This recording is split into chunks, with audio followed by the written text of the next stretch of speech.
राधे राधे मेरे प्यारे भाइयों बहनों माताओं व बंधुओं, संस्कार की बातें चैनल में आपका स्वागत है।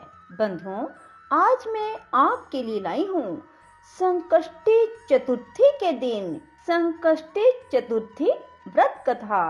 बंधुओं, यदि आपने हमारे चैनल को अब तक सब्सक्राइब नहीं किया तो जरूर करें और बेल आइकन दबाना ना भूलें, ताकि आपको हमारी आने वाली सभी वीडियोस की जानकारी सबसे पहले हो सके।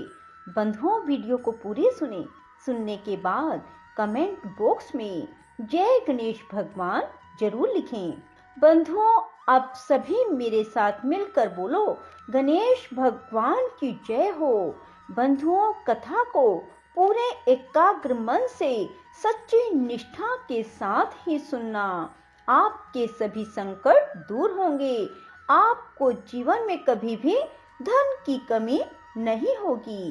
एक शहर में देवरानी और जेठानी रहती थी। जेठानी बहुत अमीर थी, परंतु देवरानी बहुत गरीब थी। देवरानी का पति जंगल से लकड़ियां काटकर शहर में बेचा करता था और अक्सर बीमार ही रहता था। इस वजह से देवरानी को जेठानी के घर में काम करना पड़ रहा था, अर्थात देवरानी जेठानी के घर का सारा काम करती थी। बदले में जेठानी बचा हुआ खाना, पुराने कपड़े देवरानी को दे देती थी। इसी से देवरानी का घर चल रहा था। माघ महीने में देवरानी ने तिल चौथ का व्रत किया। देवरानी ने 5 रुपए के तिल और गुड़ लाकर तिल कुटा बनाया। पूजन करके कथा सुनी और तिलकुटा छींके में रख दिया। सोचा, चांद उगने पर चंद्रमा को अर्घ देकर तिलकुटे का भोग लगाकर ही कुछ खाऊंगी। कथा सुनने के बाद वह जेठानी के घर चली गई। खाना बनाकर उसने जेठानी के बच्चों से कहा, बच्चों आओ खाना खा लो। बच्चे बोले, जब माँ खाएगी हम तभी खाएंगे। फिर उसने अपने जेठ जी से कहा, जेठ जी आप खाना खा लीजिए। जेठ बोला, मैं अकेला नहीं खाऊंगा, जब सभी खाएंगे मैं भी तभी खाऊंगा। जेठानी ने देवरानी को कहा, आज तो किसी ने भी अब तक खाना नहीं खाया, तो मैं तुम्हें खाना कैसे दूं? तुम सुबह बचा हुआ खाना ले जाना। देवरानी के घर पर पति बच्चे सभी आस लगाए बैठे थे कि माँ आएगी तो पकवान मिलेंगे, क्योंकि आज तो त्योहार है।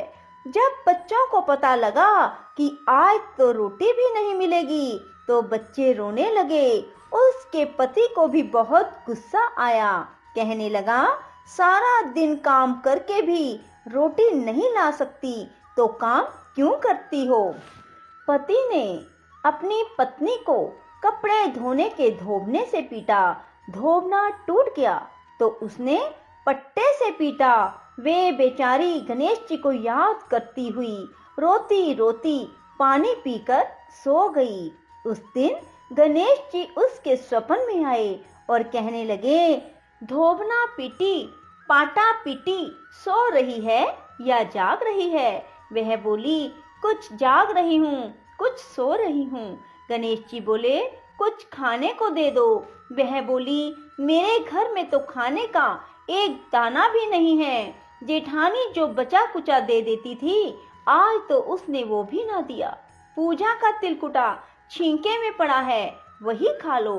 तिलकुटा खा लेने के बाद गणेश जी बोले, धोबना पीटी पाटा पीटी निपटाई लगी है। वह बोली, ये पड़ा घर, जहाँ इच्छा हो वहीं निपट लो। गणेश जी बोले, कहाँ पहुँचूं? उसे बहुत गुस्सा आया। बोली, मेरे सिर से पूछ लो। और कहाँ पहुँचोगे?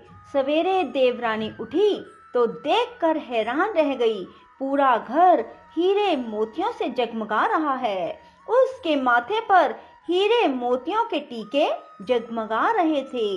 उस दिन देवरानी जेठानी के यहाँ काम करने भी नहीं गई। बड़ी देर तक राह देखने के बाद जेठानी ने बच्चों को बुलाने भेजा। उसने सोचा कल खाना नहीं दिया था, शायद देवरानी बुरा मान गई है। बच्चे देवरानी को बुलाने गए। चाची चाची चलो, माँ ने बुलाया है, सारा काम पड़ा है। देवरानी जेठानी आपस में सुनाने का मौका नहीं छोड़ती। देवरानी बोली, बेटा बहुत दिन तक तेरी माँ के यहाँ मैंने काम किया है, अब ऐसा कर तू अपनी माँ को मेरे यहाँ काम करने के लिए भेज दे। बच्चों ने घर जाकर माँ को बताया कि चाची का घर तो हीरे मोतियों से जगमगा रहा है। जेठानी दौड़ती हुई देवरानी के घर पहुंची और पूछा, ये सब कैसे हुआ? देवरानी ने उसके साथ जो कुछ हुआ वो सब कह डाला। घर लौटकर जेठानी ने अपने पति से कहा, आप मुझे धोबने और पाटे से पीटो। उसका पति कहने लगा, मैंने कभी भी तुम पर हाथ नहीं उठाया, तो आज मैं तुम्हें धोबने और पाटे से कैसे मार सकता हूँ? वह नहीं मानी और जिद करने लगी, तो उसके पति ने उसे धोबने और पाटे से पीटा। जेठानी ने ढेर सारा घी डालकर चूरमा बनाया, छींके में रख कर सो गई। रात को चौथ विनायक सपने में आए और कहने लगे, भूख लगी है, क्या खाऊं?